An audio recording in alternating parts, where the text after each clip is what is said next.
Boa noite a todos, Shabbat Shalom. Shabbat Shalom. Hoje vamos falar da porção Pekudei, que vai de Êxodo 38, 21 a 40, 38, 1 Reis 7, 51 até 8, 21 e Marcos capítulo 10 inteiro. Ok? Primeiramente agradecer a todos aí que nos honraram semana passada aí assistindo nossos vídeos e tudo mais, curtindo e tudo mais, obrigado. Continua dando o seu like aí, realmente nos ajuda muito, nos incentiva. E também serve para contagem aí do pessoal do Instagram, do Facebook, do YouTube, né? E tudo mais aí, do pessoal das mídias em geral. Aí obrigado mesmo por vocês aí compartilharem com seus amigos e tudo mais aí, esse trabalho que a gente faz aí, que é muito importante para a vida de muitos, quem sabe disso. Muita gente que pega nossos ensinamentos e aplica também nas suas congregações e tudo mais. Muito obrigado aí e que Deus os abençoe tremendamente. Antes de começar a falar sobre o ensinamento de Pekudei, gostaria de me unir com vocês. E todos nós sabemos que a situação que o mundo vive hoje, né? Uma hora é pandemia, outra hora é endemia, outra hora é guerra, outra hora é uma série de coisas e tudo mais. E eu recebi a grata revelação de Deus que eu não vou orar por um país, não. Orar por todos, de uma forma geral. Porque não somente aquele que está de um lado da arma que merece as orações, mas também do outro lado precisa ter também discernimento do que está fazendo. E, infelizmente, nós, como mundo, habitantes desse mundo, estamos sujeitos a todo tipo de situação movimentado por homens interesseiros e interessados. Nós sabemos disso. A própria mídia em si motiva. Uma hora era pandemia e só se falava em pandemia. Hoje você só liga qualquer canal de televisão, qualquer lugar aí, só se fala de guerra e tudo mais, porque a mídia parece que o urubu só se alimenta da podridão do ser humano. Então por isso que ela se torna, digamos assim, uma grande divulgadora da carniça. E quem quer se alimentar dessa carniça fica acompanhando aí todos os tipos de informações que há por aí e tudo mais. Não é que eu queira levar ninguém a ser alienado ao que acontece no mundo, muito pelo contrário, mas que saibam o que está acontecendo e o porquê. Se houvessem situações muito mais críticas, as próprias forças do próprio homem mesmo já teriam tomado as providências necessárias para acabar com toda essa situação. Mas como existem situações políticas, geográficas e uma série de outras coisas mais, quem está no meio do fogo cruzado somos nós, população, somos nós, habitantes desse planeta. É claro que nós choramos com as perdas de vidas desnecessárias, né? E quem realmente vê estar na frente de batalha está sentado nos seus gabinetes, discutindo, dentro das suas assembleias, lá da Câmara política, né? Vereadores, deputados, enfim, cada um no seu país, da sua forma política de ser. Afinal de contas, político não entra em guerra, né? Político é tão covarde que ele aprisiona o povo para depois, digamos assim, a culpa é do povo. A pandemia, isso e aquilo, a falta disso, daquilo, disso. Por que o país não cresce? Por que o Estado não cresce? Por que acontecem esses conflitos? A culpa é sempre do povo, nunca do político. Então hoje nós amargamos aí uma situação muito mais política do que realmente uma desgraça catastrófica como querem pregar. Eu peço aos irmãos que, se puderem, entrem em oração com a gente nesse momento e agradeço desde já pela fé de vocês, que eu tenho certeza que nós iremos fazer algo extraordinário nos céus. E descerá a glória de Deus para todos aqueles que tiverem fé. Senhor, meu Deus, meu Pai, em nome de Teu Filho, Senhor, eu te peço Peço grandemente, Senhor, juntamente com esses meus irmãos que estão nos assistindo em qualquer tempo, que eles entrem em oração conosco, Senhor, nesse exato momento. Nesse exato momento que eles estiverem assistindo, Senhor, que o coração deles sejam cheios de Ti, Senhor. Para que possamos, Senhor, clamar a Ti, Senhor. Clamar, Senhor, pela paz.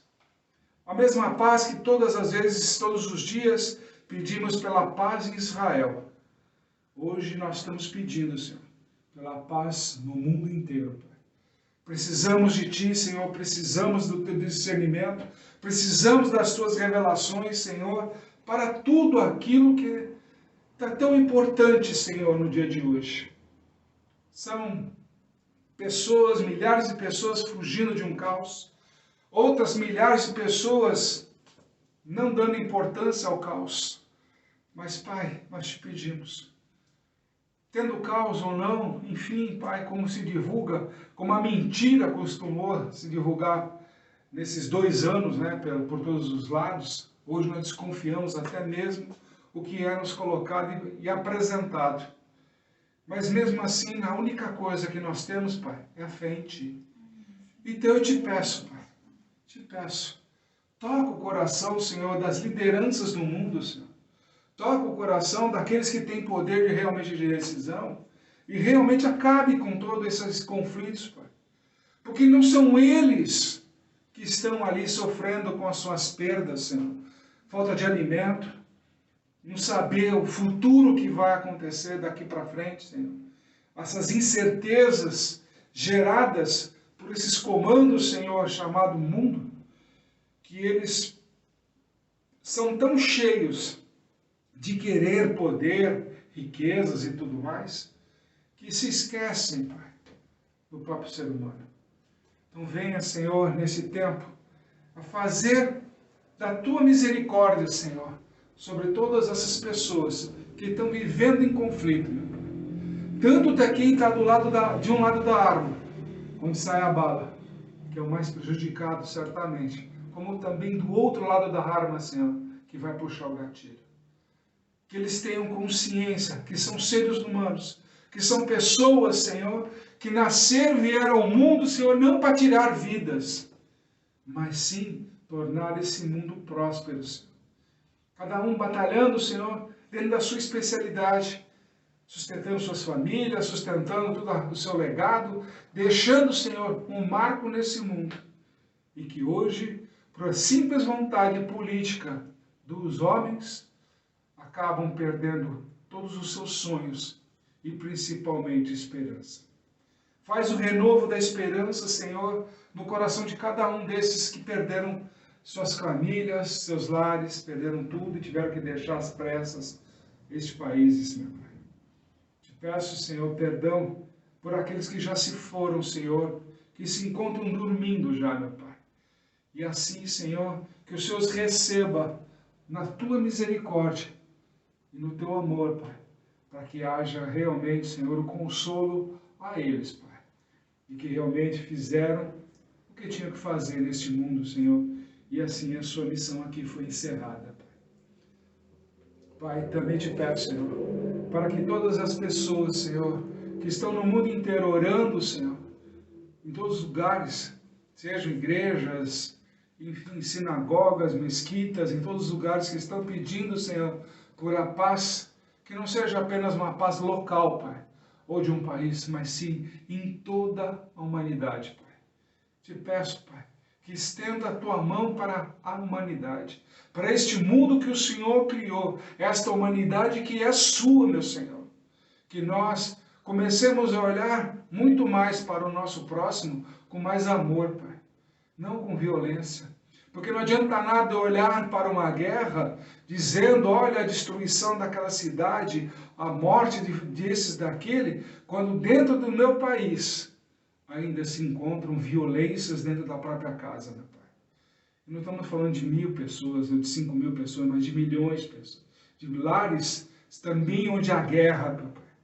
Então venha, Senhor, a estender as Tuas misericórdias, a Tua bênção de paz em todas as casas desse mundo, Senhor, para que se faça presente a Tua presença, Pai.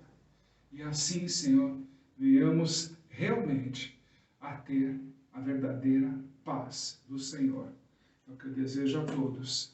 Em nome de Yeshua HaMashiach, nosso Jesus Cristo de Nazaré. Amém. Obrigado a vocês por esse momento e vamos lá então ao que o Senhor tem para nós neste tempo. Ok? Bom, Peco Day, como já costuma dizer, se chama contas. Mais precisamente, contabilidade. Eu sei que muita gente não gosta de prestar contas. Mas, como bom cristão, temos que prestar contas. Não adianta querer fugir, porque isso daí, não adianta dizer, é um capítulo, ou alguns capítulos. Não. A Bíblia inteira. São vários capítulos prestando contas. O próprio livro de Bereshit, ou seja, o livro de Gênesis. Primeiro capítulo da Bíblia. A prestação de contas. Primeiro dia eu fiz isso, segundo dia eu fiz isso, terceiro dia eu fiz isso, quarto dia eu fiz isso, no quinto dia eu fiz isso, no sexto dia eu fiz isso, no sétimo dia eu descansei. Não é assim? É uma prestação de contas. Se a gente começar a andar pela Bíblia, nós vamos ver que aqui ele vai dar a prestação de contas do ouro, da prata, dos tecidos e tudo aquilo que foi utilizado não somente para a construção do tabernáculo, mas também para a confecção da roupa dos sacerdotes. Tudo o que foi colocado está aqui. Inclusive até ele falando, parem de dar. Parem de dar. Hoje em dia, mais parece as pessoas aí que tipo, me dá. Né? Parece que o saquetel furor e parece que não para de fazer coisa na igreja, né? Aquele negócio todo. Precisa de mais e mais dinheiro. Estão sempre pedindo mais dinheiro. É incrível, né? A situação toda como acontece, né? Então está aí uma prestação de contas e tudo. Se a gente começar a andar pelo deserto, como a gente vai, daqui a um tempo a gente vai começar a andar lá pelo Bamidbar, né, no livro de Números, nós vamos lá, conta, faz censo no povo, faz censo disso, faz censo daquilo. Nós fizemos censo até logo depois da guerra com os amalequitas. Então o povo começa a ser contado. Por quê? Para Deus, ele gosta de ter o controle de tudo. Ele gosta de mostrar para a gente, conte. Uma das coisas que todo mundo fala, mas ninguém parou para prestar atenção. Abraão, conte as estrelas do céu. Abraão, conte as areinhas, o grão de areia. É impossível contar, Senhor. Conta. É o que ele faz. Para a gente ver que ele não dá pouco. Ele dá em quantidade. Em abundância para todos nós. Então, ele presta contas de tudo. O reino de Deus é assim. É assim. Por exemplo, nós aqui, mesmo sendo pequenininhos e tudo, nós prestamos contas de tudo. Aqueles que contribuem com a gente, tudo quando eles perdem, inclusive a documentação nossa de como estamos aí com caixas e tudo mais, não temos vergonha, não. Nós apresentamos os relatórios, fechou o mês, aquela semana, primeira semana do mês, já estamos fechando tudo. Entregamos os relatórios perfeitos. Com o orçado realizado, com todo o planejamento de tudo aquilo lá, as metas que nós conseguimos atingir, o que nós não atingimos e tudo mais. É prestando contas de tudo aquilo, o que entrou e para onde foi. Nós não temos nada a esconder. Então nós temos orgulho de dizer o seguinte, nós seguimos fielmente a Bíblia. Entendeu? A gente vai muitas vezes a algumas igrejas, tem pastor que tem medo de apresentar as contas para o seu povo. Mas tipo assim, a gente tem que fazer uma outra analogia da seguinte forma. Você é dizimista? Que bênção! Deus continue te abençoando e multiplicando. Quero mais que você continue dando e ajudando a palavra do reino a seguir pelos seus caminhos como deve ser. Mas se faça a pergunta, custou para você chegar a ter esse valor para você ofertar teu dízimo? Custou, né? Você não presta conta, você não faz a conta dos 10% para saber quanto vai dar? Então você tem que prestar contas para você mesmo. Daquilo que você assumiu de compromisso com o Senhor. É uma prestação de contas com você. E quando você dá esse valor de prestação de contas que você começou iniciando em você, você também está doando para um lugar que tem que prestar contas para você, da onde está indo o seu dinheiro. Não é simplesmente, não, olha, foi lá, ó, foi para lá, foi para fazer isso, foi para fazer aquilo, sabe, de uma forma genérica. Você não é um número na igreja. Você é um membro da igreja, você faz parte de uma igreja. Fazendo parte de uma igreja, você tem direitos. Porque do mesmo jeito que te cobram a obrigação do dízimo, não te ensinam que tem direitos na palavra de Deus? Então, comece a prestar atenção. Ah, mas aquilo foi para o véu, foi para não sei aonde, não sei o quê. Mas por que precisa fazer isso? Por quê? Precisa enfeitar tanto, precisa fazer isso, precisa fazer aquilo. Ah, lá era assim. Mas o próprio Cristo andava em simplicidade. Lembram que eles mesmo começaram a criticar porque estavam usando o perfume caro? Quer dizer, não podia nem usar um perfume caro. Porque ele era simples demais. E as pessoas que conviviam com Cristo aprenderam a viver dessa maneira. Tanto que criticaram. Obviamente que alguns olhos diferenciados. Mas aquele que estava acostumado fala assim, mas espera aí, ele não está acostumado a andar com coisa tão cara. Então por que eu tenho que andar com coisas caras? Por que a igreja precisa ser caras, aquelas coisas caras? Para quê? Começar a fazer pergunta que o dinheiro de Deus, como que foi colocado. Quando deu, a casa já estava montada, a coisa, manutenção fica os príncipes para fazer o trabalho. Está muito claro na palavra de Deus. Então tem que se eleger realmente aqueles que precisam. Para que precisa? O que a gente vai fazer? Então tem tudo que ter as claras para que se preste contas. Ok? E nisso daqui, Marcos, através de Cristo, nos dá grandes ensinamentos e fundamentos. Como, por exemplo, uma das discussões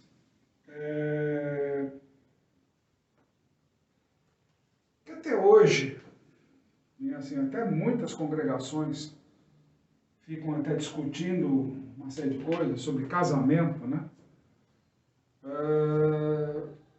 E afinal de contas, nós temos aqui um grande exemplo inicial que se chama o divórcio. Começa logo no livro de Marcos, livro 10, falando sobre isso. Os mestres da lei, os doutores da lei, perguntando para ele sobre se era lícito dar a recompensa, né, a compensação para o divórcio para a mulher divorciada.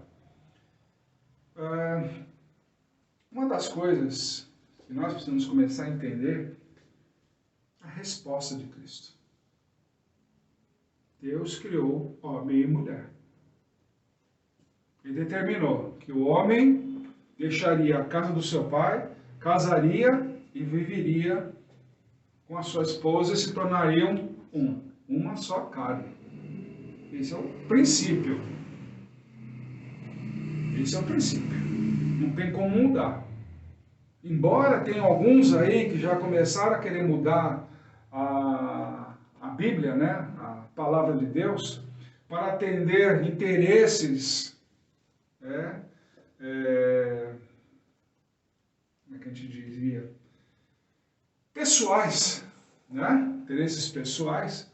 Então já começaram a adaptar algumas terminologias da Bíblia, né, para justamente favorecê-los nesse aspecto. Mas, para quem é como eu, das antigas, está escrito: Deus fez homem e mulher. E assim os uniu e se tornaram uma só carne através do casamento. Ponto. Se tornaram um. E isso é uma base que nós temos que ter o quê? Que é o princípio de tudo. Está lá em Gênesis, logo no princípio. Okay? Inclusive, o primeiro a falar isso foi o próprio Adão. E Deus só deu sustentação, repetindo as mesmas palavras, devido ao relacionamento que Adão tinha com Deus. Ok? Então, a partir desse momento, nós temos aqui uma grande definição. O homem estava preocupado no divórcio. E Cristo fala, no princípio, era homem e mulher se tornando uma carne, um só corpo. Ok? Vocês estão preocupados com a separação daquilo que no princípio foi unido por Deus? Ah, não, eu dou a compensação, porque naquela época, um pouco diferente do que é hoje, né, digamos assim, o sacerdote, ele usava de alguns privilégios, digamos assim, que ele casaria com aquela pessoa por alguns interesses, aquele negócio todo, mas só que depois, no meio da vida, aparece aquele negócio, aparece uma mais novinha, aquela coisa toda, e ficava empurrando ela para aquela casa de separação, que nós já conhecemos lá, né? Como as rejeitadas. E que, na verdade, o que eles não queriam era ficar pagando, porque o dote exato, num casamento hebreu, é o seguinte: você quer separar, cara, tudo bem, você separa, mas se você casar de novo, o que está dando para a nova esposa, você também tem que dar aquela da qual você se divorciou. Você tem que continuar sustentando ela por resto da sua vida. O dote correto é esse. Só que é o seguinte, nessa situação que vem ocorrendo aqui, ele está colocando da seguinte forma: pô, eu me separei, vou ter que sustentar por resto da vida, então eu dou somente uma compensação. Eles não querem assumir aquela compensação que nem nós temos hoje em dia do divórcio, né? Que é justamente o que? A pensão, né? Para a esposa, para o filho, aquela coisa toda que nós já conhecemos, e diversas disputas judiciais que tem por aí. Então tudo isso daí, que tem a ver com contas, prestação de contas, tudo. Porque a partir do momento que você começa a se enamorar pela pessoa, começa a constituir o seu relacionamento, chega a um casamento, juras de amor, compromissos eternos, documento, parará, porque eu o amo. Inclusive, se a gente começar a analisar, a partir do momento que entrou o amor no casamento, acabou o casamento. É a coisa mais engraçada. Antigamente, as pessoas, tipo, você casa, meu filho casa com a sua filha casa com o filho do fulano. Era assim que eram os casamentos. Não tinha encontro, não tinha namoro, não tinha nada disso. Tipo, às vezes você se conhecia no dia da noite de núpcias, e ponto final. Casou, já parte para a noite de núpcias. E o amor nascia dessa situação. Porque eles tinham que suportar tudo, tinham que suportar, porque a família ficava cobrando, cobrava filhos, cobrava uma série de coisas, era um aspecto de cobranças. E eles tinham que prestar contas de tudo. Hoje em dia, tem, por exemplo, tem esposa que quando casa, eu trabalho. Opa, parabéns, que glória! Só que, tipo, a minha conta bancária é minha. A do meu marido, pague tudo, paga aquilo e ainda me dá alguma coisa. Então, até já começa dessa forma. Não há uma prestação de contas, muitas vezes dentro do próprio casamento. Não há essa união, essa formalização de uma conta conjunta de verdade, não aquela individual que você vai comprar seus sapatos, comprar seu vestido, comprar seu chapéu, comprar seu terno, sua gravata, seu tênis, não é nada disso. Contas individuais para vocês fazerem o que vocês querem. Não. Quando se torna um, todos lutam em prol desse um. Então, um fica sabendo do que está acontecendo. Fazem o planejamento juntos. Porque tem prazer em crescer, não em dividir. Porque casamento que já começa dividindo, não dá certo. Não dá certo. Por isso que nós temos um absurdo número de divórcios. Sendo crescida. Por quê? Já nasceu com a mentalidade de divórcio, não de prosperidade. Então, quando entra vontades pessoais no casamento, ou seja, não entra prestação de contas. E, na verdade, cada um vai fazer o que quer. Simplesmente, aonde eles habitam é um ponto de encontro comum. Simplesmente isso, para fazer as suas funções de casamento, digamos assim. Mais nada. Mais nada. O resto, simplesmente, é cada um vive por si. Ok?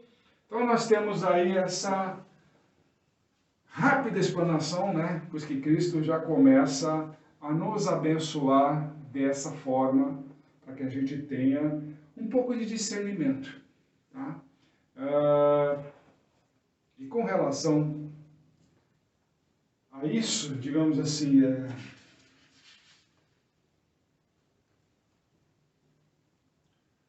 nós temos a seguinte forma. O homem, ele olha para a pensão e o seu custo. Ok? Satisfação pessoal. Nós já falamos aqui. E o mais chato de tudo. Mais chato de tudo.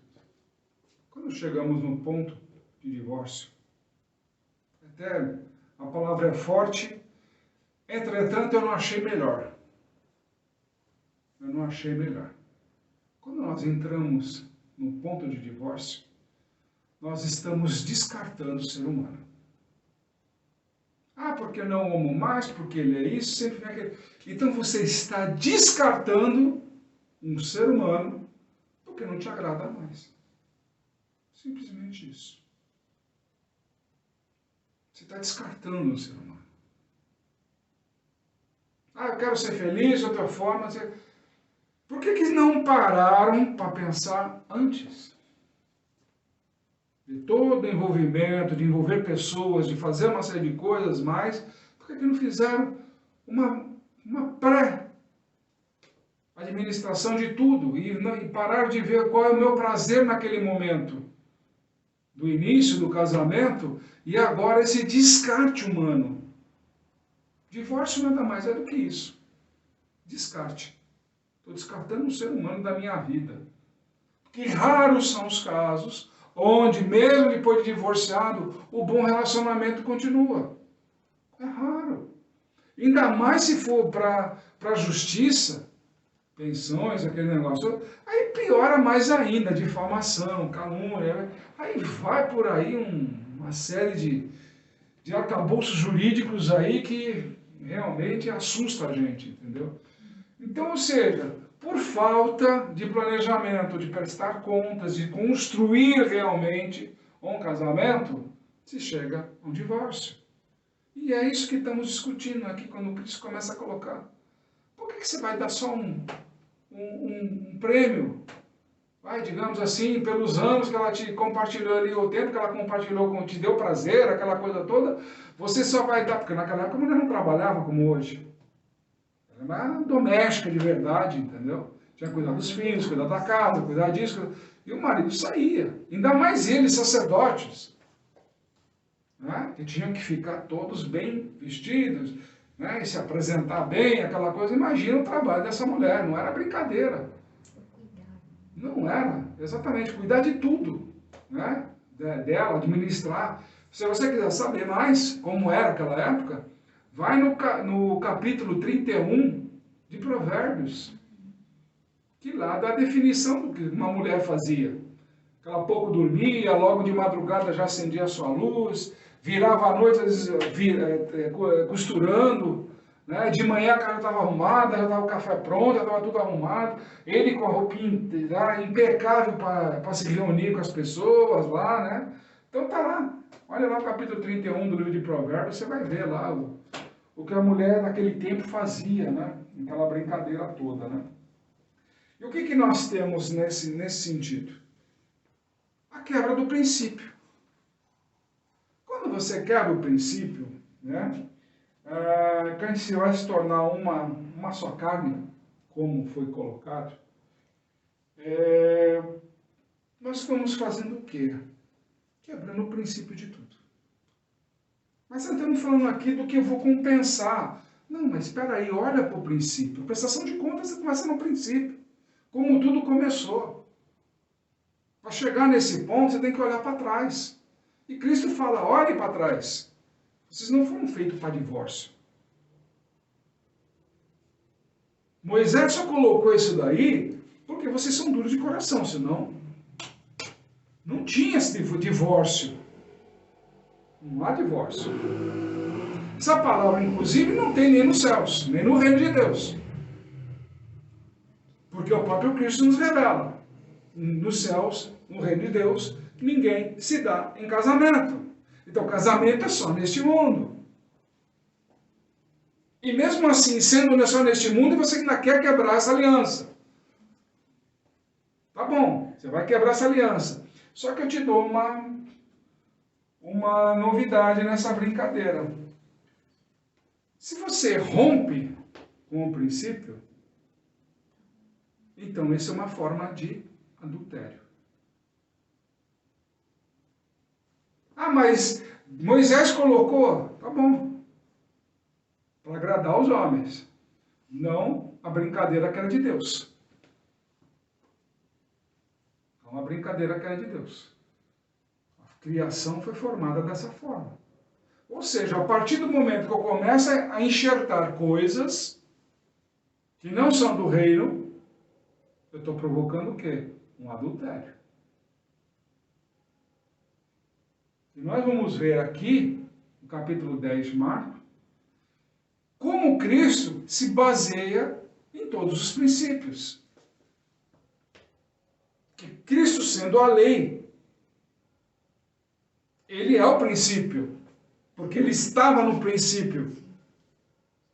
A não ser que vocês me chamem de mentiroso e digam que o livro de João é uma mentira. Ele estava no princípio. E tudo foi feito por ele e para ele. Então, Cristo é a lei. Cristo é o princípio. E em Cristo não há divórcio. Qualquer forma de rompimento com o princípio ou com a lei se chama adultério. Então, essas pessoas que ficam pregando, se justificando que em Cristo aboliu a lei, cansou a lei, nós não estou provando aqui. Quando ele vai falar logo mais à frente com um jovem rico, vai prestar conta, jovem rico. Você conhece a lei? Eu conheço, pratico desde pequeno. Prestando contas de que ele fez. E mesmo assim, se perdeu. Por quê? A base do princípio é a lei. Então, qualquer rompimento com ela sumiu, abdicou, isso se chama adultério. E quem quer adultério é mundo. O mundo gosta do adultério. O mundo semeia o adultério. Ele ama adultério. Crescemos muito com relação a isso. Hoje adulterar é fácil. É fácil. Não tem consequências, não tem mais nada. Se me tirou foto, vamos na justiça, não quero mais saber do casamento, e vamos fazer um acordo bem bolado e dar-se um presente lá, uma gratificação e acabou. Ou então aqueles tribunais que vão tirar tudo, né, daquela brincadeira e ficam por aí querendo discutir. Mas tudo tem a ver com o quê?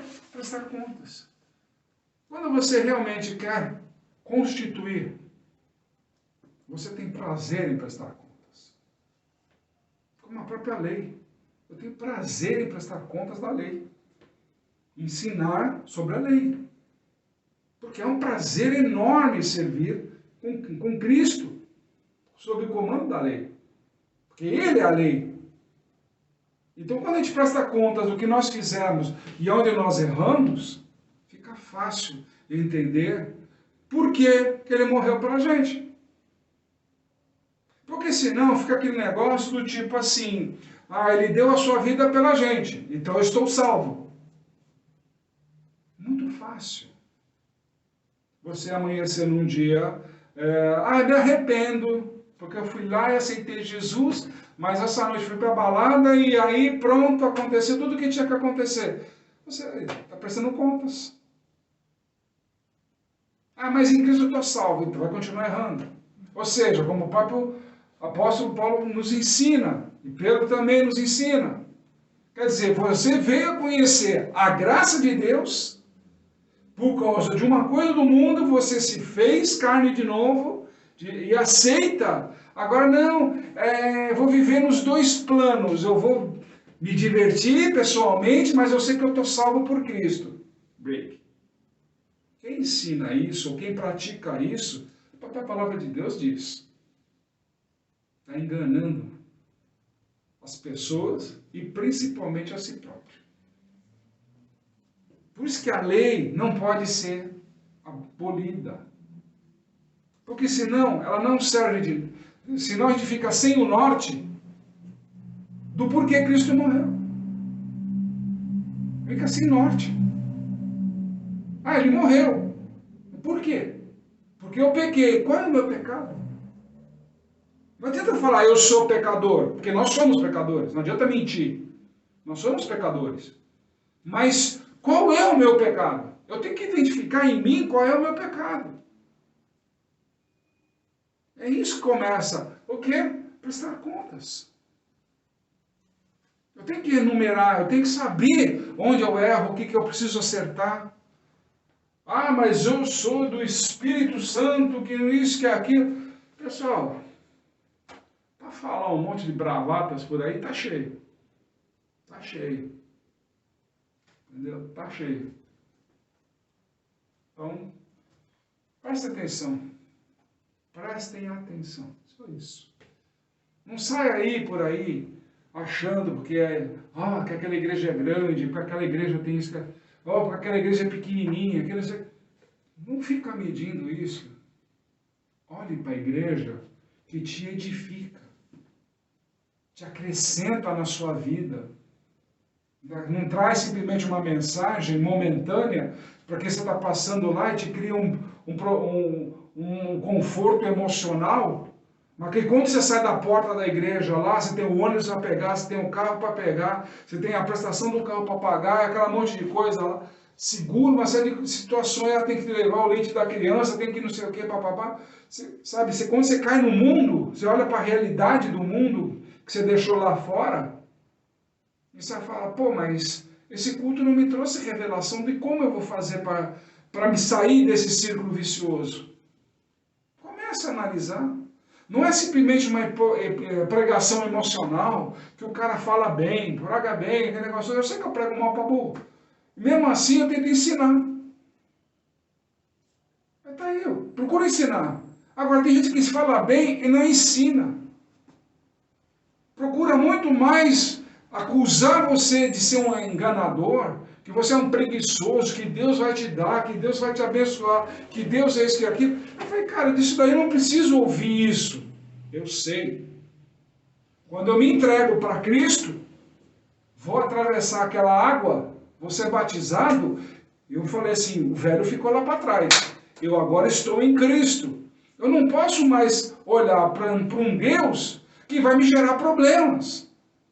Eu tenho que olhar para Deus e falar, Ele vai me capacitar a encontrar soluções. E não ficar na igreja choramingando. Tribulações, todos nós passamos. Todos nós passamos. Quer saber o segredo para sair de uma boa tribulação? Sim, a fé. Parabéns. Isso mesmo. Mas sabe qual é o melhor caminho para sair de uma tribulação? Ter amigos com quem você confia. De verdade. Que estão em Cristo, estão prontos para te ouvir e dar uma direção aquilo que você não está sendo capaz de compreender através do Espírito Santo. Por isso que muitas vezes a gente fala, se aproxime do seu pastor, se aproxime do seu ministro, crie um vínculo de relacionamento como você teria com Deus. Ah, mas o pastor é ocupado, ah, o apóstolo é ocupado, ah, não sei quem é ocupado, ah, não sei o que é... Querido, então se eles são ocupados, eles não são de Deus. Fato. Por acaso Deus é ocupado para te ouvir? Pergunta clara. Te dou um grande exemplo da Bíblia. Eli. Eli. Coisa mais linda que a gente tem. Da onde veio o quê? Samuel. Quem foi o professor de Samuel? Eli. Deus, Samuel, no meio da madrugada. E Samuel pensando que era Eli que estava chamando. Olha o nível de relacionamento. Pois não, senhor, eis-me aqui. Ô, Samuel, para de me encher o saco, deixa eu dormir. Você não me chamou, não. Ah, foi de novo lá. Samuel. Oh, pois não, senhor. Ô, Samuel, deixa eu dormir, cara. O que está acontecendo? Não, você está me chamando, eu estou ouvindo. Peraí, Samuel. Quando ouvir novamente o seu nome, fala... Eis-me aqui, Senhor. Não é isso que está escrito? Sim. Samuel não falou, eis-me aqui, Senhor, e houve a revelação? Sim. Então tenha um relacionamento com o seu pastor, com o seu ministro. Por quê? Para você prestar contas de como está indo a sua vida. Se está sendo próspera, abençoados sejam, porque ele está fazendo o trabalho dele. Mas se a sua vida está em tribulação, converse com o seu ministro. Ele vai te dar a direção, porque também a função dele te ajudar na tribulação. Esse caminho. Ah, eu quero ser empresário. Converse com o seu ministro. Peça a revelação do Espírito Santo. Para de ficar nesse negócio de showzinho. Tomba lá, cai aqui, faz aquilo. Para com isso. Para com isso, não vai te levar a lugar nenhum. E não te traz revelação. Um dos grandes prazeres que o homem pode ter é ter revelação divina. Onde ele vai te dar direção. Ah, mas eu não entendi. Calma. Você está muito afoito. Procure se capacitar para entender o que Deus está te dando. Comece por aí. Isso também é prestar contas. Planejamento. Ok? Tranquilo? Então nós temos aqui também uma outra situação que muita gente não sabe explicar. Lá no capítulo 10, dos versículos 13 ao 16, Cristo vai dar uma repreendida de novo nos apóstolos, lá nos discípulos, desculpa, ainda são discípulos, sobre as crianças, né? Aqueles que a recebem, elas são como o reino de Deus. Até hoje, muita gente não sabe explicar por que isso. Você fala de pureza, porque são crianças, faz isso. Todos os tipos de explicações aí, vocês já conhecem, não preciso ficar eu aqui enumerando elas, né? Mas uma das coisas que pouca gente para pensar é que Cristo nos coloca numa posição bem interessante. O reino pertence aos que são semelhantes às crianças. O que significa ser semelhante à criança? Vamos lá, vamos brincar de ser criança. Ok? O que a criança mais faz? Não, ela não brinca. Ela pergunta. Tem criança que perturba. Pergunta tanto que chega até a perturbar. Mas por que ela pergunta tanto? Vocês já pararam para pensar? Uma criança que pergunta é uma criança que nós temos que prestar atenção nela. Não é para rir num tom, que engraçado, porque é uma criança, porque é isso. Nós temos que começar a prestar atenção nas mensagens de Deus. Principalmente nessa referência que Cristo fala, olhe para as crianças. A criança, quando ela pergunta, ela tem um objetivo. Qual é? Aprender. Aprender o quê? A não errar. Por isso que ela pergunta. Ela acabou de chegar nesse mundo. É uma confusão lascada, até pra gente que já é mais velho. Imagina para ela que está começando a viver um tempo novo na sua história de vida e está vendo essa confusão toda, então ela tem que perguntar. Por que diz, para que aquilo, como é que funciona, por quê? Porque ela não quer errar. E nós sabendo que nós estamos vindo do reino de Deus, nascendo neste mundo, nós estamos insinuados num padrão. Quando chega no padrão daqui, é diferente do padrão de lá. Peraí, aqui não é igual ali? Não. O padrão reino e aqui. O padrão reino, aqui não. Então, por isso que ela procura perguntar para não errar. O reino de Deus é igual. Todo mundo que quer saber como é o reino de Deus, porque quer andar no reino de Deus aqui. Então há esse conflito na criança? Sim. Do mesmo jeito que há conflito entre nós e o reino de Deus. Porque quando o reino de Deus fala para o jovem rico, que é logo em seguida aí do 17 ao 27, vai falar para ele, dá tudo que é teu, eu não quero as suas riquezas. O que interessa para o reino de Deus é você ser rico? Nada. Tem igreja aí que faz apelações que você tem que ser rico. Vai dizer que você é abençoado, né? Mentira. Isso é enganação. Aí tá isso. Aqui a prova está aqui. Para que o reino de Deus precisa do seu dinheiro? Para que o reino de Deus precisa da sua riqueza? Para quê? Por que você perde seu tempo na vida querendo ser rico? Para quê? É perda de tempo. Você tem o que comer? Você tem o que vestir? Glória a Deus. Glória a Deus. Consegui um padrãozinho interessante? Glória a Deus por isso. Pronto, acabou. Não almeje mais, não precisa mais nada disso. Viva uma vida plena, tranquila, serena. Porque quanto mais você almejar, mais responsabilidades, mais compromisso, mais prestação de contas você vai ter. E consequência disso, te afasta do reino. Porque você vai ficar tão cheio de compromissos que o reino de Deus não tem oportunidade mais na sua vida. Então, se vocês pararem para analisar, acontece muito disso. Vem um papo empresário. Não, eu quero ser grande, quero ter uma... Bom, querido. Esse é o desejo seu. A pergunta é, Deus pode até te abençoar com um negócio desse.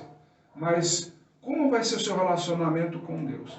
Vai ser mais importante Deus ou sua empresa? Não, vai ser Deus. Fala, tá bom, a hora que der a primeira crise na empresa, você não vai poder comparecer no culto? Aí eu quero ver. Agora não era Deus primeiro? Não, mas aconteceu um problema, as desculpas vêm. E, consequentemente, o seu relacionamento com Deus vai diminuindo. E aí depois, quando você for na igreja, nossa, como eu estava vazio de Deus, óbvio. Você foi para a igreja porque você passou necessidades, né? Então, Deus te coloca num patamar, procura por ali. Se Deus te abrir outras portas, é porque você está capacitado para esse lado. E vá a fundo. Mas enquanto isso não aparece, a revelação não te aparece, olhe primeiro suas contas. De quem você é. Não suas contas financeiras, aí você controla fácil. Mas quem você é, como você é. Vai para o jovem rico. Não, eu cumpro todos os mandamentos desde pequeno, de forma mecânica. Por isso que às vezes as pessoas falam que a lei acabou por causa disso. Porque eles olham para a lei de forma mecânica. Amar a Deus. Para começar, isso não é mandamento. Primeiro mandamento, eu sou o Senhor teu Deus que te tirei do Egito. Ponto. Acabou a brincadeira. Parou a brincadeira. Ok? Está lá no capítulo 20 de Êxodo. O único que fez a mudança foi o próprio Cristo. Capítulo 12 de Marcos. Amar a Deus sobre todas as coisas e ao teu semelhante como a ti mesmo. Então, ou seja, quando você prestar contas com você mesmo, a pergunta que te cabe é, você ama teu semelhante? Pergunta simples. Você ama teu semelhante como a ti mesmo? Essa é uma grande pergunta. Prestação de capítulo 12 de Marcos, quem quiser dar uma sapiada lá. Né? Ok? Amém? Amém. Beleza. Então, ou seja, quando a gente está falando ainda da criança, ela tem uma simplicidade de observar as coisas para quê? Para atingir o objetivo. Que é o objetivo deles? Honrar o pai e a mãe. Já nasce no DNA de toda criança. Já nasce esse mandamento em cada criança. Primeira pergunta que eles fazem é para papai e para mamãe. Não vão perguntar para um estranho. Eles vão perguntar papai e mamãe. Concordam? Por quê?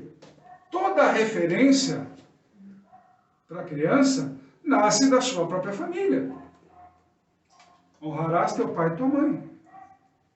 É a referência deles. Toda criança é essa. É o que o pai e a mãe fazem. Para que elas cresçam. E pai e mãe têm que prestar contas de como eu estou educando. Que tipo de cidadão do reino essa pessoa vai se desenvolver neste mundo? Pergunta simples. Tem gente aí que, meu filho, até faz desdém das crianças que Deus te abençoou. Mas a grande verdade, para perguntar para ela, é prestação de contas para todos os pais. Como você criou seu filho como cidadão do reino neste mundo? Todos somos cidadãos do reino, desde o momento que aceitamos Cristo. Nós temos uma identidade de reino em nossa vida. Temos um DNA de Deus no nosso ser. Agora a pergunta é o seguinte, o que nós estamos fazendo para educar nossos filhos, para que eles cresçam nessa mesma posição? Como cidadãos do reino. Você vai ensinar teu filho a matar, a roubar, a mentir, não é isso? A enganar os outros? Isso é reino? E depois você chega lá na igreja, dando glória a Deus, apresentando seu filho no altar, aquele negócio todo, e seu filho está tendo treinamento para ser ladrão? Pode uma coisa com a outra? Então nós temos responsabilidade, sim. Do mesmo jeito que nós temos responsabilidade de prestar contas de tipo, quantas pessoas você evangelizou hoje? Mas eu não sou ministro, eu não sou... Claro que você é. Está escrito. Somos uma nação de sacerdotes. Todos nós que somos o reino, somos uma nação... Então é obrigação nossa evangelizar. Se a gente evangelizasse mais, não teríamos os caos que nós estamos tendo nos últimos tempos. E não é ir lá visitar a pessoa, pegar no meio da rua, fazer uma oração. Isso não é evangelizar. É ensinar a viver como no reino. Ser exemplo. Não é conhecer hoje já querer que a pessoa... Mas quem é você que está falando comigo que eu não te conheço? Fala bonito, legal, mas quem é você? Já pensou nisso? Isso é evangelho. Olha como os nossos apóstolos andavam. E o Espírito Santo colocava todo o poder deles ali e tudo mais, e honrava eles ali. Eles faziam tanto com tanto amor e tudo mais. E não é, o Espírito Santo não é esse negócio de tipo, oh, vou dançar, vou cantar, vou cair no chão. Não é isso aí não, só isso aí não. O Espírito Santo é muito maior. Sabia que o Espírito Santo pode te arrebatar em vida? Mas não para levar para o céu. Pode te tirar de um lugar para colocar no outro. Livro de Atos, capítulo 8. Filipe e eunuco foi arrebatado e levado para outro lugar.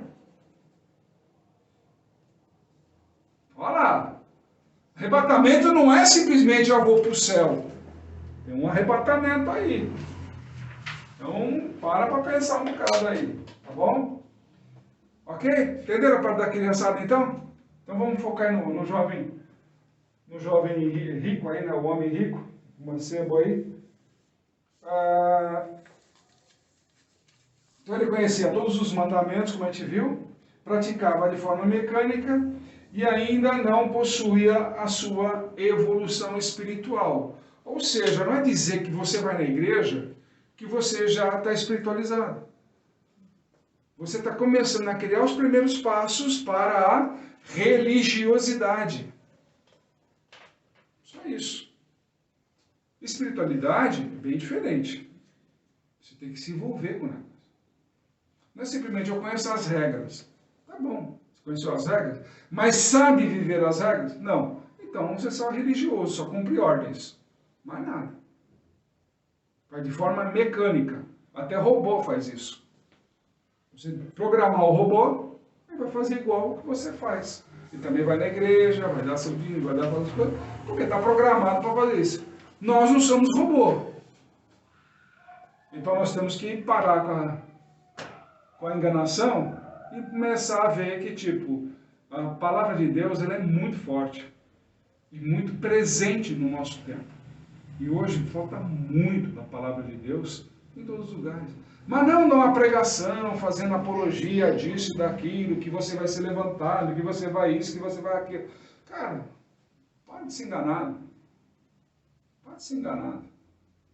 Isso aí não vai botar comida na sua mesa não, tá? Te garanto já. O que vai botar comida na sua mesa é pegar a palavra de Deus e você colocar em prática a palavra de Deus na sua vida. Você deixar de ser o coração duro, que foi dito lá aos conhecedores da lei, né? Para de ser coração duro, querer se divorciar de Deus, para que Deus aceite nosso jeito humano de viver, que Ele nunca vai fazer isso. Não, mas a maioria faz isso. Se a maioria está indo para o inferno, você quer ir junto?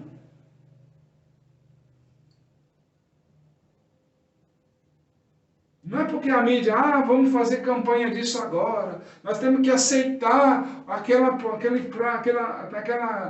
situação daquelas pessoas ali. Eu não tenho que aceitar nada. É contra a palavra de Deus. Cara, quer viver sua vida, vive sua vida do jeito que você quiser. Mas não tira de mim o meu trabalho com Deus.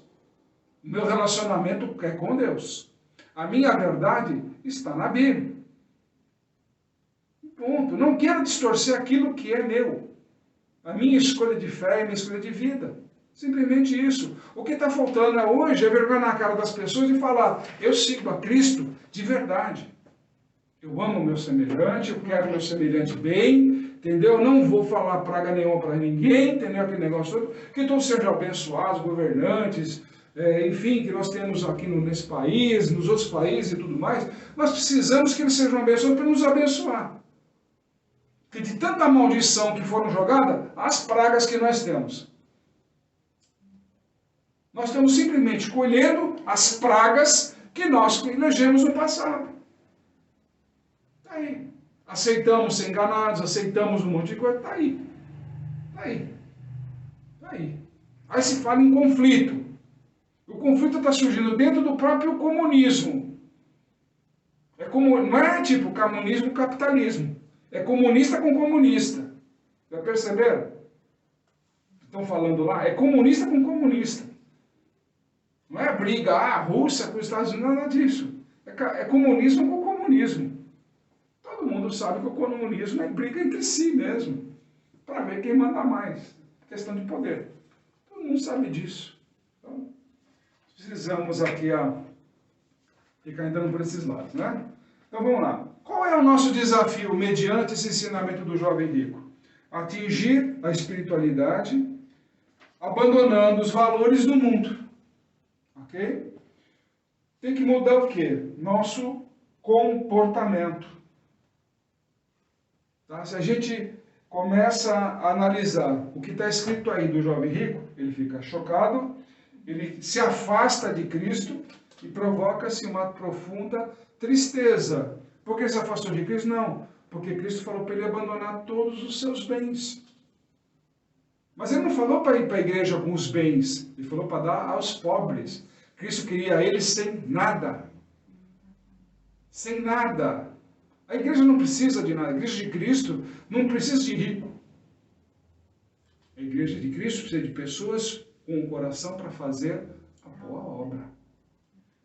O que vai ser compensado, Cristo mesmo dá logo em seguida a direção. Serão multiplicados. Aquele que abandona a sua zona de conforto, né? Papai, mamãe. Tem muito jovem que hoje está na igreja, graças ao cachê que o pai paga. Como é que chama lá? A mesada, né? A mesadinha. Tem gente que pega da sua mesadinha e fica dando na igreja. Mas é fácil. Pega o celular, que a conta quem paga é o papai. Vai lá para a igreja, fica se exibindo lá, aquele negócio todo. Mas quem está bancando não é igreja. Não é igreja. É papai, mamãe, aquela coisa toda. Às vezes o papai e a mamãe não frequentam nem aquela igreja. Nem vão na igreja. Mas o filho está lá metido no grupo de jovens lá, e para parecer bacana, aquele negócio todo, fica enganando todo mundo. Agora, sai da zona de conforto. De ser bancado. Eu quero ver se ele vai continuar falando naquele negócio, oba, não sei o quê. Ele vai cair. Porque ele só está sendo alguma coisa porque alguém está bancando por ele. O que ele está dizendo aqui, Cristo, é o seguinte, você tem que caminhar com as próprias pernas. Você não pode simplesmente chegar lá, não, porque tem um que está me ajudando, porque tem um outro que está fazendo isso, outro está fazendo aquilo. Não, sai da sua zona de conforto. Larga seu pai, sua mãe, seus irmãos, sai. Tem muita igreja por aí que é aberta de forma familiar. É o irmão, os irmãos, a tia, o avô, não sei o quê, a congregação é família. A própria família é a congregação deles. Sabe o que acontece no final? Se distorce.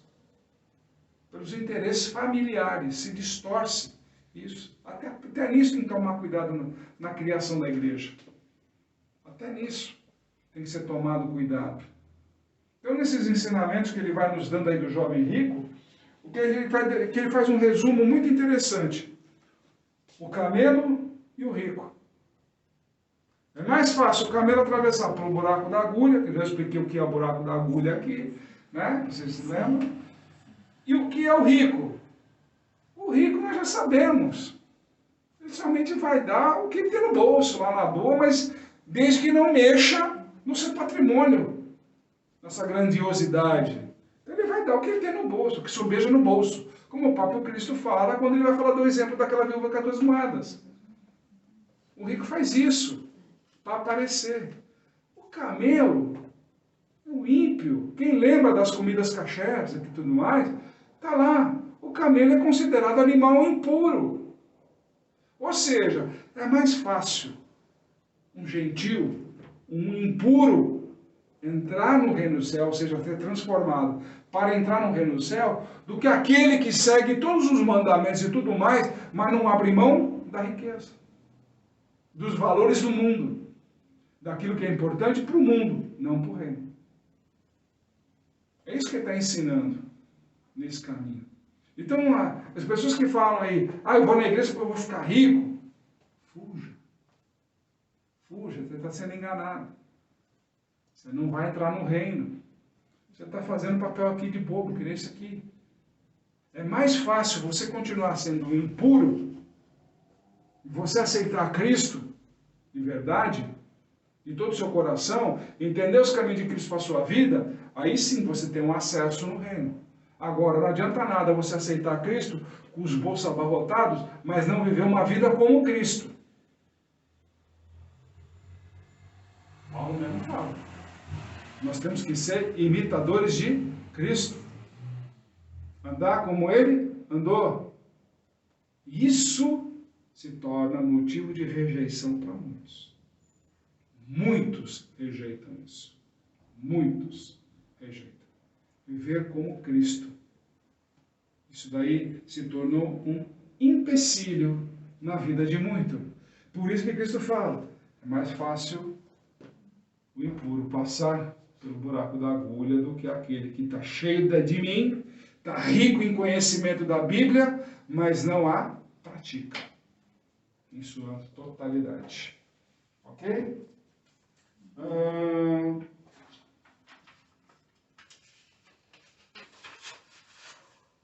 Andar, no 35 a 40, nos versículos, andar com Yeshua. Né? Eles vão fazer a pergunta de que um quer sentar à direita ou quer sentar à esquerda, na brincadeira toda lá. Né? É muito diferente você dizer, eu ando com o apóstolo Paulo, eu ando com o pastor fulano, eu ando... É muito fácil. Andar com Cristo não os torna capazes. Por isso não estavam sabendo o que estavam pedindo. Só porque eu estou andando com Cristo, não significa que eu já estou pronto para o negócio. Tem gente que é assim. Não, eu sou amigo do apóstolo, sou amigo do pastor, sou amigo de não sei o quê. Sabe? E já quero sentar na cadeira de Moisés, né? Sentar em lugar de honra, aquele negócio todo. Mas, na verdade, a pergunta, a colocação é outra. Que tem que andar como Cristo. Não é como Cristo. Aí que é diferente. Aí eu quero ver você carregar a cruz. Porque uma das coisas que todo mundo ensina hoje é você carregar flores. Mas Cristo fala que nós temos que carregar nossa cruz. Então, se nós temos que carregar a nossa cruz, então vão jogar pedrada na gente, vão dar chicotada na gente, vão cuspir na nossa cara, vão fazer um monte de coisa. Por que você está aí se murmurando? Por que você está aí se murmurando? Que está passando por isso, está passando por aquilo, aquilo outro. É a sua cruz? Aprenda a transportar. Aprenda a transportar. Então não se trata de ter mais conhecimento, não de tempo, nem de tempo de igreja, nem de relacionamento com o seu ministro. Não tem nada a ver. Isso aí não tem nada a ver. Não te acrescenta nada. Eu estou há tantos anos na igreja, mas até hoje não conheceu Cristo. Nunca pegou uma cesta básica para entregar, pelo menos para ajudar. Nem isso. Então, ou seja, eu estou relacionado com o pastor, ou eu conheço o grupo de louvor. Pessoal, não tem nada a ver. Não é sua intimidade com as pessoas para te colocar num patamar. É o quanto você se torna ou se parece com Cristo. É isso que as pessoas precisam hoje no mundo ver. Os parecidos com Cristo. Isso revela-se fácil, ok? Então, no resumo, ele diz o seguinte aí para a gente. Que nós temos que tomar cuidado com os governadores desse mundo. Porque os governadores desse mundo, está aí no versículo 42, os governadores são tiranos. Ok? E os seus superiores são ditadores. Não precisamos nem explicar muito, porque hoje nesse mundo o que acontece é isso. Né? Ok? Vem por aí. E para fechar, o que Cristo mais gostava de falar? Líder. O que é ser líder? Liderança, né? A liderança nos coloca numa posição bem ingrata. Não é quanto eu sou capaz de comandar pessoas. Não é nada disso. Liderança, de acordo com a Bíblia, é a sua capacidade de servir aqueles que estão precisando de direção. Não é ser servido. Líder nunca nasceu para ser servido. Líder nasceu para servir. Se você quer ser líder, primeiro você serve. Porque se você não servir, ninguém te segue. Ninguém te segue. Se você não está pronto para servir, ninguém te segue. Porque tem muita gente seguindo aí, pessoas que se dizem líderes, e na verdade são líderes querendo ser servidos. E tem gente que, para não ficar passando vergonha, né, na conversa, não, ele é um bom líder, ele é isso, ele é aquilo. Né, fica lá e o cara gosta dessa pluma toda. Óbvio, ele está lá para ser servido. Toda liderança em Cristo é para servir. Muito claro isso daí. Jamais para ser servido. Liderança em Cristo é para servir. E o Bartimeu aí, Bartimai, né, que é o cego lá de Jericó, ele diz o seguinte, no resumo, a multidão manda você ficar quieto, ou seja, todo mundo é contra os seus planos. Já percebeu isso? Ah, não vai dar certo, ah, porque não sei o quê, porque cada um vai dar um palpite negativo. Mas ninguém sabe das suas dores, ninguém sabe dos seus planejamentos, não sabe de nada. Não sabe a revelação que você tem para a sua vida. E as pessoas ficam dando palpite, aí dizendo, fica quieto no seu canto que dá mais certo. Não é isso que a pessoa mais gosta de fazer? Que ótimo, né? Aí chega um carinha chamado Cristo. Chega para você e pergunta, o que você quer? Aí você fala, eu quero ter visão. Quero ver. Não estou falando desses olhos naturais. Quero ver além do véu. Legal. Eu vou te dar. A pergunta é, você está preparado para receber? Muita gente, quando recebe, toma um susto, já percebeu? Não sabe o que faz. Bartimeu, eu quero ver. É o que, meu filho? Além do véu. Além do véu. E ele começou a ver. Consequência, seguiu Cristo. Seguiu Cristo. Porque ele viu além do véu. Nós temos promessas para a nossa vida. Desde o momento que nós queremos enxergar além do véu, que a gente não está conseguindo enxergar uma solução. Esse é o grande segredo. Não adianta a gente andar, apontar, Deus tem promessa para a sua vida, Deus tem isso, falar de uma forma genérica. Para quem tem bons ouvidos, cai nessa conversa. Porque, na verdade, a partir do momento que você aceitar Cristo, você tem promessa na sua vida. Isso é fato. Mas agora é o seguinte, você tem promessa na sua vida, ok? Mas e aí? Você quer ver além do véu? E está pronto para aceitar o que o véu vai te revelar? E vai continuar seguindo a Cristo? Ou quando você vê, você volta para trás? Essa é uma pergunta que fica para vocês pensarem.